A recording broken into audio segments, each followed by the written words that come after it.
daría. ¡Qué montón de perdedores! Hola, muy buenas tardes. El día de hoy les tenemos una historia pues bastante chida y bastante buena y la tenemos aquí disponible. Esta historia es Atracciones Fatales. En esta historia podemos ver la unión de tres equipos de mutantes, los cuales son, en primer lugar, los X-Men, que bueno, ya todos los conocen. En segundo lugar tenemos a la X-Force, que en ese momento estaba integrada por Cable, Domino, Cannonball, Shatterstar, Warpath, Boom Boom y Feral. Como tercer equipo tenemos a otro que no es tan conocido, pero por aquellos años, pues sí, tenía un poquito de fama y un poquito de protagonismo, que se llama Excalibur. Este grupo estaba complementado por Capitán Britannian, Nightcrawler, Kitty Pryde o Shadowcat, su dragoncito que se llama Lockheed, Killum, Ceres y Feron. Estos tres equipos de mutantes básicamente tienen que unirse para detener a un grupo de fanáticos, por así decirlo, seguidores de Magneto, que son pues algo así como sus acólitos. La historia se centra en este pequeño grupo que está atacando principalmente centros médicos y obviamente hospitales para poder desvivir a la mayor cantidad de humanos posibles. Esto pues porque siguen a Magneto, de hecho están liderados por él. Posteriormente tenemos a Magneto por el otro lado, pues tratando de activar un dispositivo que básicamente va a freír todos los sistemas eléctricos y electrónicos del mundo. No, ya valió madre. Básicamente un pulso electromagnético, pero sí lo logra. Ahora, esto podría ser hasta cierto punto una historia más de los X-Men.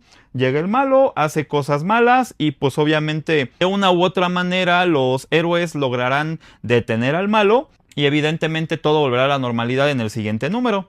Pero desafortunadamente esto en esta ocasión no será así. Ya que aquí tenemos la respuesta a una pregunta que tuvimos los fans en los 90s.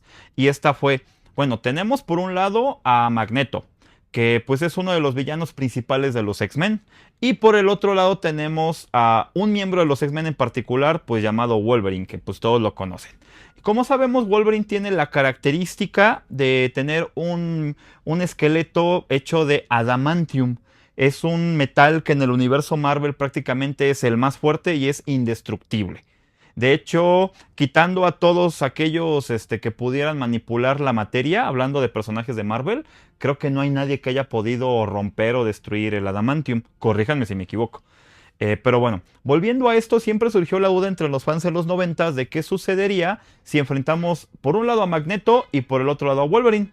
Y pues evidentemente, aunque podría ser lógico lo que pasaría entre ellos, una pelea entre estos dos, pues no fue hasta este año cuando se nos dio esta respuesta. Claro, si no has leído el cómic, probablemente viste la serie de Disney Plus de X-Men 97, donde nos explican qué pasa un enfrentamiento entre estos dos. Pero bueno, los fans deseábamos eso, un enfrentamiento total, un enfrentamiento en el que no hubiera un paso atrás y en lo que estos dos personajes estuvieran conscientes de que no hay de otra más que uno de los dos salga vivo. Entonces aquí lo tienes, aquí tienen esa respuesta, aquí nos explican qué sucede. Y sí, esto me hizo a mí y a muchos decir, no mames, Magneto se pasó de lanza. Cuídate con ese güey.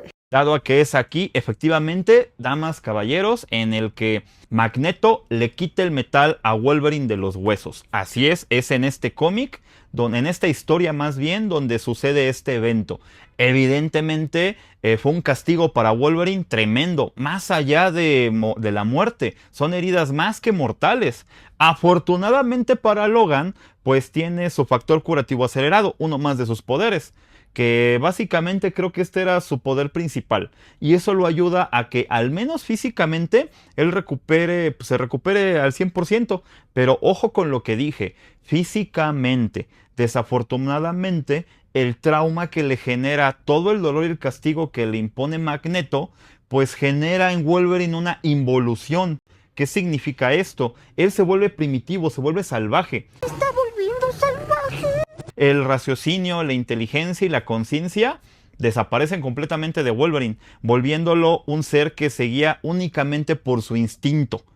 Y esto lo hace bastante peligroso. Y más aún que lo único que pierde es el adamantium, porque básicamente él conserva pues su habilidad de rastrear, que como sabemos tiene el olfato bastante desarrollado, su fuerza sobrehumana, su agilidad, durabilidad, resistencia. Y lo más importante, las pinches garras. Como sabemos, las garras de Wolverine no vinieron con el adamantium. Las garras existen en él desde el principio. Nada más que originalmente estas garras eran de hueso. Ya con la integración del adamantium a sus huesos, pues básicamente se volvieron cuchillas letales. Entonces digo, posteriormente veremos cómo Wolverine pues sí regresa a ser el de antes. Pero este evento marcó a los mutantes. Marcó a todos los mutantes del universo Marvel, a muchos otros personajes y a nosotros como lectores, dado a que nos dio una historia que, aunque sabíamos que sí era posible, digamos que dentro de lo lógico sabíamos que Magneto podía hacer eso con el metal de Wolverine, pues lo vimos gráficamente ya dibujado, ya representado en algo. Fue un cómic bastante bueno, bastante importante. Y bueno, originalmente este cómic lo tuvimos impreso, como les comenté al principio, en el año de 1993. Pero no se imprimió, digamos, de manera lineal. Se imprimió en 6 numeritos en formato grapa, en 5 títulos de los mutantes. Y estos títulos fue el X-Factor número 92, el X-Force número 25, el Uncanny X-Men número 304, el X-Men número 25, que es donde pasa todo el desmadre de Wolverine. Posteriormente el Wolverine número 75, nos explican toda la parte de la psicología de él. Y por último el Excalibur número 71. Este fue el formato original en el que se imprimía en Estados Unidos. Posteriormente tuvimos pastas blandas, otro tipo de presentaciones. Pero el original fue en este formato. Posteriormente, en el año 95, nos llega a México por medio de Grupo Editorial Viz. Esto fue con 2 pastas blandas. Bueno, la historia completa era en esas 2 pastas blandas. De un formato un poquito cuestionable en cuestión de calidad, dado a que, aunque venía la historia completa, las portadas no eran tan bonitas. De hecho, el primer tomo, literal, parece que tomaron la portada de una de las grapas con holograma, le sacaron una fotocopia a color y así la pusieron. Posteriormente, cuando Grupo Televisa toma la licencia de Marvel, por ahí de los 2000, imprime nuevamente esta historia, por ahí del 2014, 15, no recuerdo bien, pero la reimprime, pero algo bien importante, lo imprime en el formato que debería de ser, en formato grapa, respetando el título original y la numeración original, y algo muy importante y muy bonito, respeta los hologramitas que obviamente venían con cada una de las portadas. Una historia bastante chida, bastante importante dentro del universo Marvel, muy recomendable para todos ustedes y muy cortita, insisto, pues básicamente son 6 numeritos en formato grapa. Este y más cómics aquí en Sandar Comics. Recuerden darle manita arriba, suscribirse. Y si quieren un cómic aparte de este que lo narremos aquí, con todo gusto lo hacemos. Y algún comentario que tengan con respecto a algún dato que nos haya faltado, también con todo gusto es bienvenido.